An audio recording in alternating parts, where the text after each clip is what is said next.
I'm running away from my fiancé and our future together because I'm child-free, and I think he was trying to get me pregnant. Posted by you/child-free runaway. I, 26F, have always known I didn't want kids. From a young age, even when adults asked me how many kids I wanted, my answer was always none. I didn't even know what child-free meant, but I always was. As I got older, I realized what it was. I just didn't feel that unconditional love that's supposed to come with having children. Could I love a child?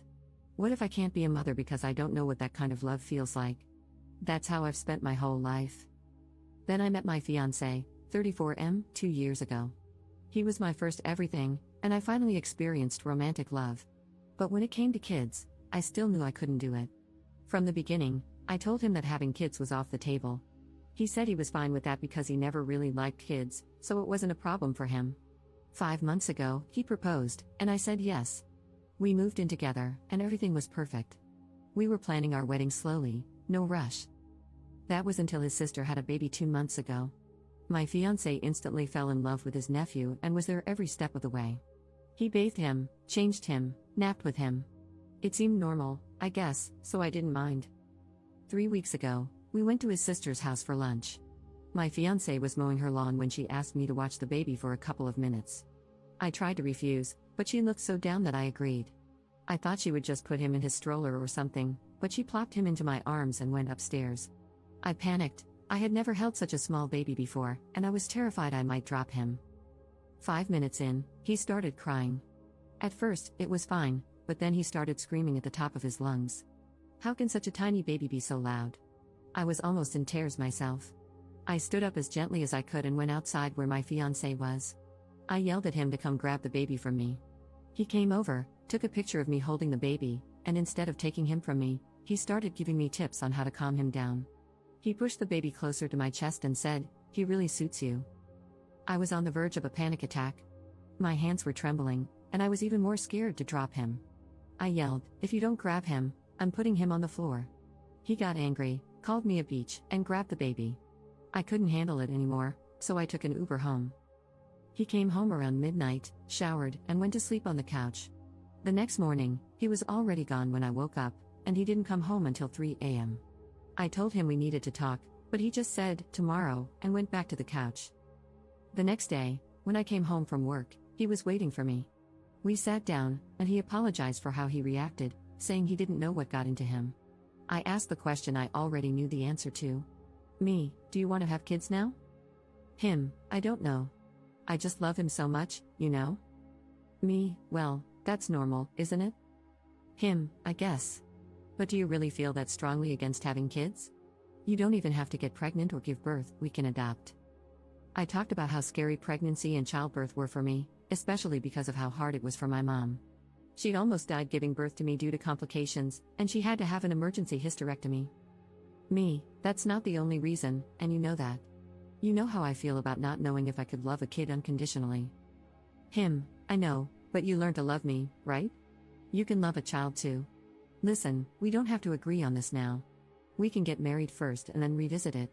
Please don't shut it down immediately. Then he started to cry and hugged me, so I dropped it. But deep down, I knew I couldn't be a mom.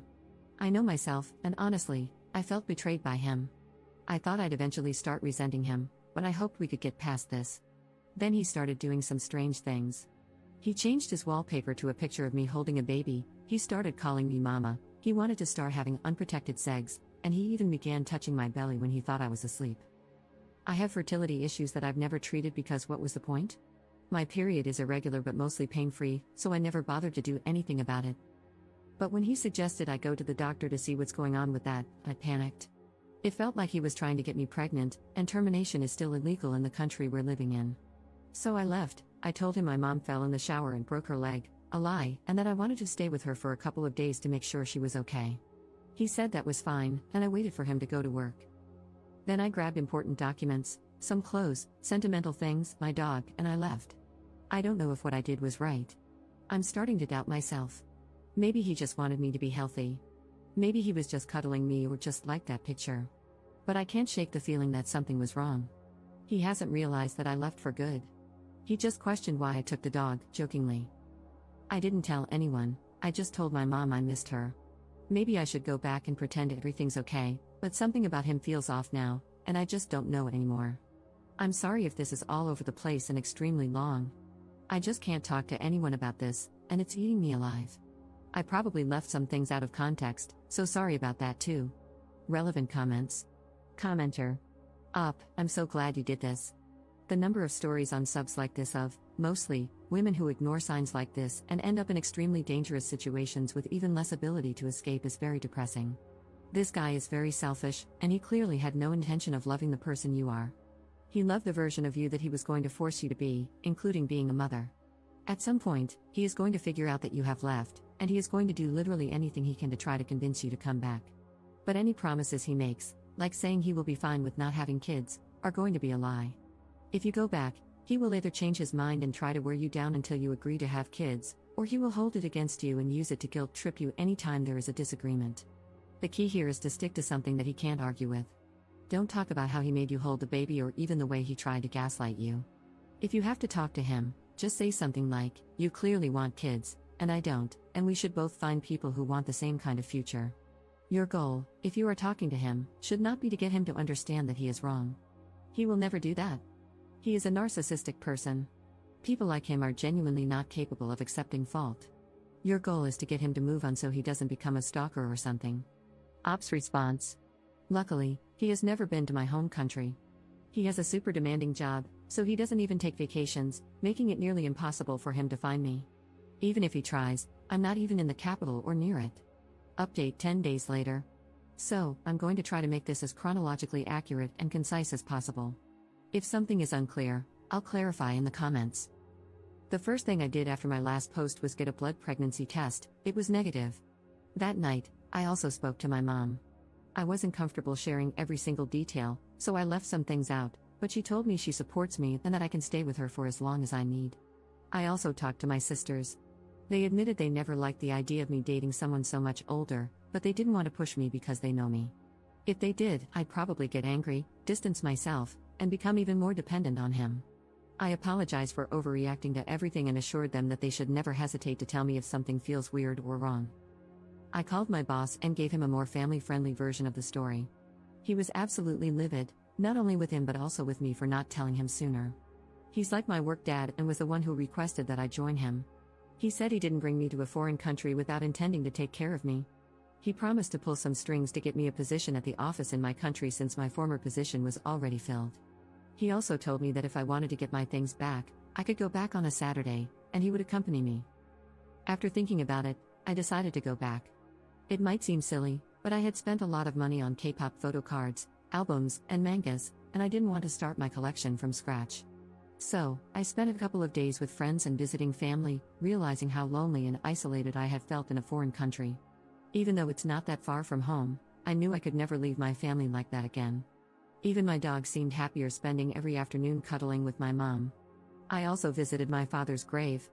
I've always hated cemeteries and avoided them, but I needed him in that moment. I went alone, brought fresh flowers, cleaned a little, and just sat there talking to him. I told him none of this would have happened if he hadn't passed away. I cried, a lot, then laughed like a crazy person. I ended up staying for about 3 hours, but it felt so healing. I also went to my mom's gynecologist, and she said it was possible to get a tubal ligation, especially considering my health issues. She warned me it could take about 6 months, but I was okay with the wait, so we started the process. I felt so free after that appointment and just so much happier being home. I didn't even think about my ex until he messaged me asking about my mom. I told him she was doing better and that I'd be back on Saturday. I decided to talk to him face to face since I was already going back to collect my things. On Friday afternoon, my sister lent me her car and I drove back. It's almost a 12-hour drive, but with breaks, it took about 14 hours. I went straight to my boss's house, and when I arrived around 9 a.m., he asked me to have breakfast with him and his family. Afterward, he and his son came with me to my ex's house to help pack up my things. I even got some of my favorite plants. They made fun of my taste in music, and we finished in about an hour and a half. Afterward, I went to my ex's sister's house. I needed to know if the whole baby incident had been a setup. I knew she didn't work on Saturdays, so I went into her house. Luckily, she was home and invited me in. We sat in awkward silence for a moment until I asked her, "Did your brother ask you to make me hold the baby?" Her, "What, huh, no, why? What even happened that day?" When I went downstairs, you weren't there, and he said you got sick and had to leave. Me, what did he tell you exactly? Her, he said you had a panic attack because of fertility issues and that holding the baby was triggering. I told him that didn't sound like you, but he said, how are you supposed to know more about my fiancé than I do? Then he left. Me, what the actual hell? Her, yeah, he even said you wanted to babysit and go to the park as a couple with a baby, but I told him he was crazy if he thought I'd let him use my baby like that. He got mad at me and didn't speak to me for a couple of days. Then I laughed and explained what actually happened. She was furious, so mad she started crying. She apologized for leaving me with the baby, and I apologized for saying I was going to put the baby on the floor, and that I wasn't actually going to do that.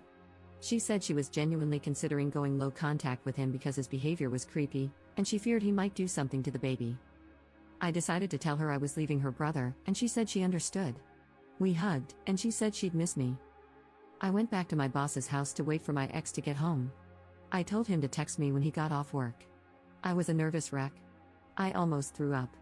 My boss's wife made me tea and stayed by my side, rubbing my back. I honestly loved that woman, the whole family, really. My boss and his son came with me to his apartment. One thing about my boss, he's a softie, but he's huge. He's 195 centimeters and about 130 kilograms, and his son is basically a carbon copy of him, so I felt pretty safe.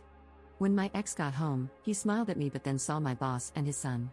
He asked me what was going on. Me, I'm breaking up with you. You're clearly going through a baby fever phase, and I don't want any part of that. Him, what do you mean, breaking up? We can't break up. We love each other. Me, no, you love the idea of me being pregnant with your child, and that's not going to happen. He tried to hug me, but my boss grabbed his shoulder and said, why don't you sit here with me? Him, I can't lose you, I love you. You're my soulmate. I can't live without you. If you leave me, I'll die. I would rather never have kids than lose you. I'll even get a vasectomy, but please stay. What will our families think? You can't just break off the engagement like this. Me, first of all, this isn't a telenovela, so calm down. Second, I never even told my family we were engaged, and I've already told them we broke up. Him, what about the dog? You can't just take her. Me, what dog? The dog I've had since I was 17? That's my dog, and she barely tolerates you. Trust me, she's much happier with my mom. He started sobbing and tried to speak, but I couldn't understand him. My boss's son couldn't have chosen a worse moment to laugh and ask, you really didn't tell your family? Me, I just never found the right moment, you know? My ex calmed down a little and said he'd never let me go. That he still loved me. I felt a little threatened when he said something like, I'll find you and make you fall in love with me again. I told him, good luck with that, but seriously, we're not in a telenovela. Enough with the drama. I gave him the ring back, and he threw it at me, though it didn't hit me. I said, I hope you find someone who wants kids, but I also hope you get psychological help, and we left. I spent the night at my boss's house, and the next morning, I went back home. I spent the rest of Sunday sleeping because I had a bit of a fever. I helped my mom with her business today, and my therapy session is on the 13th. Due to how things went in the office, I'll start again in March. They kind of fired me, then rehired me. Thank you so much for helping me see how crazy this whole situation was. I feel so happy and so light now. I forgot how much I love having my family around. I probably won't update again unless something crazy happens, but yeah, thank you, people, especially women, of Reddit. Relevant comments. Commenter. I'm curious, is there a legal way to keep an eye on him in his country? Also, is he active on social media and does he tend to share everything, like when he gets up, walks to work, and even picks his nose? His responses are making me a bit uneasy. It seems like he's genuinely clueless about the consequences of his actions and how they've affected you. Ops response. I don't think they can really just watch him without cause, but my boss's wife advised me to go to a police station before leaving the country again to let them know I was leaving willingly, just in case. And no, he doesn't post much on social media, just big events, birthdays, anniversaries, and that kind of stuff. Also, my mom already has security cameras, so I'm feeling confident. I don't think he's just going to drop everything to follow me without even knowing where I am.